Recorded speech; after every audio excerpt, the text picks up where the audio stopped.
Alright, so this is a little tutorial on how I do my layers.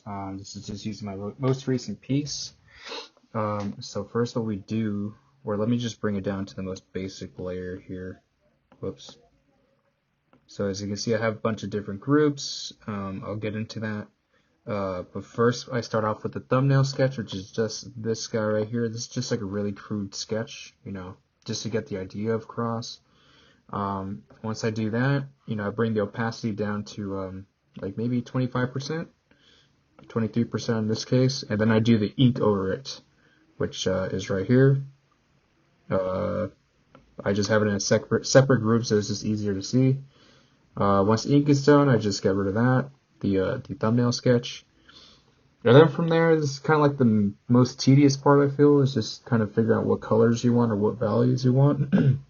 Right now I have the foreground in this group right here, and I just have it broken up so like certain colors aren't really touching each other, or like, for example, like as you can see, let me bring out this, let me open up a new layer here.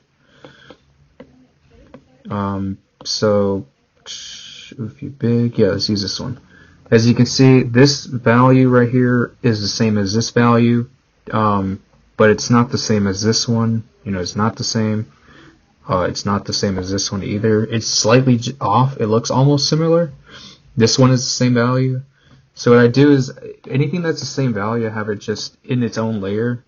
And that's what all these are for. And pretty much what I'm using is either black, white, or black. Whoops.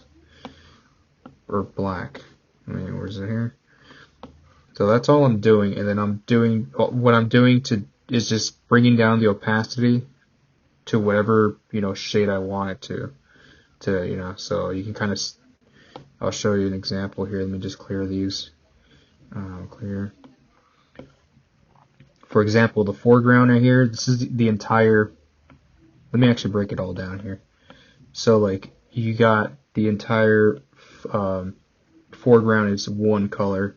Just kind of, it's easier because like if you paint over the lines or whatever, you can just select, invert, and then go here and then just press move, and it'll just move everything out of the way like that. It just makes it easier to clean up. You don't have to be tracing things over and over again. But right here, like the desk and the chair are one color, so I made that one layer, an extra layer for the hair and the eyes, and they're one color. And as you can see, they're different opacities. This one's 16%, this one's 38%. Same with the just other things, just adding more depth. I'm not necessarily adding more light. I'm just more dictating what tone, how light or dark things are right at the moment. Not necessarily how light's touching things. Same thing with the white. And then I go here to the background. Same deal. It's all one color here. Whoops, it's all one color in the background, and I just add, a bunch of whites that are like super desaturated, or sorry, that the opacity is brought down way down, just so, yeah, just that. But then what I do when you merge them together, they kind of are translucent, so you can technically draw underneath these, and I don't recommend that. It comes with some problems if you don't plan it all the way through, but since I've been doing it this way for a while, I knew what I was doing. And then here's another layer, just to kind of add more shadow.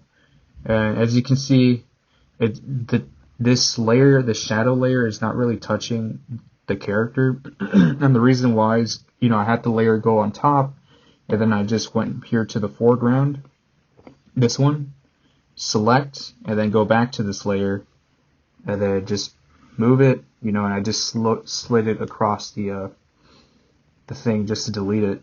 And that's generally why I have so many different layers, just to pull off tricks like that. Same with the disco ball, it's its own layer because it's kind of like a focal point of the piece. And then here comes like the kind of, I don't want to say difficult part, but this is probably what a lot of people ask, is how do you make light seem to touch things? And as you can see, there's a lot that just happened when I had that layer just pop in. You had like light from the glasses, you got shadows from where the eyes should be, Even here, like it's describing form, but essentially all I'm doing is just using a this soft brush. Let me see, solid round from Mike's brushes on YouTube. You can probably find them still. And all I do is, like, for example, here, render. So if I make a new layer, just pretend this is the new render layer. Whoops, that's black. So this is a little too bright, I would say. So I would just bring down the opacity, like right there is perfect, I would say. And let me just redo it. Let me just get this out of here. And bam. So you can just do that. And what I do is I get another layer that's full, 100%. And you can just do that. Just do what you would to describe light.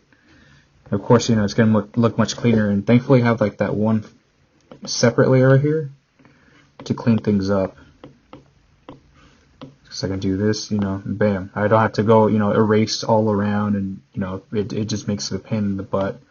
But that's all I'm essentially doing, is just using a really soft brush and just kind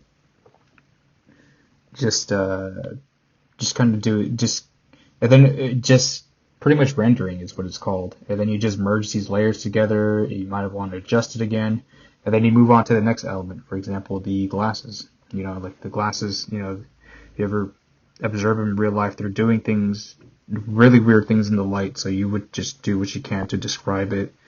Pretty much the same deal with the disco ball. Just again, it just depends on what surface you're trying to describe, and then you just merge it down.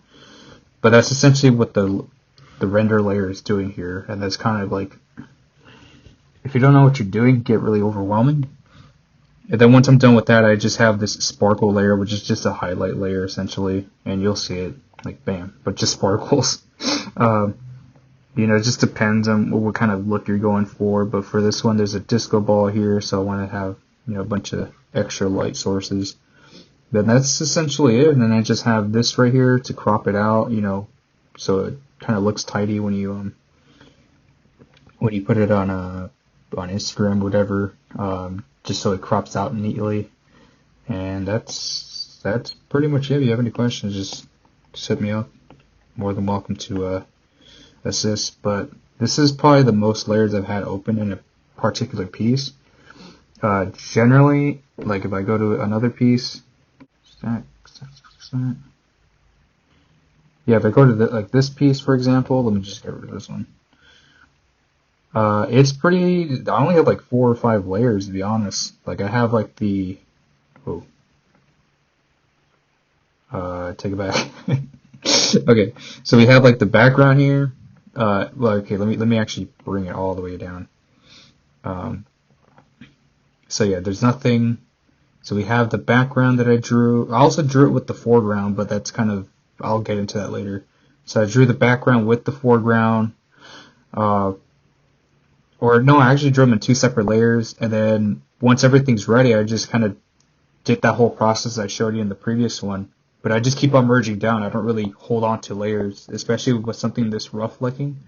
As you can see, there's a lot of pencil sketches that are just kind of gross if you zoom in, but that's kind of like my style. So essentially I just keep on merging down those render layers and those base layers, and keeping the opacity super thin, so like everything kind of shines through.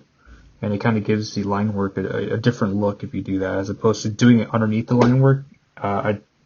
Certain pieces of work or pieces of art look good when you do that, but for my style, I like painting over the line work. So, yeah, hopefully that helps.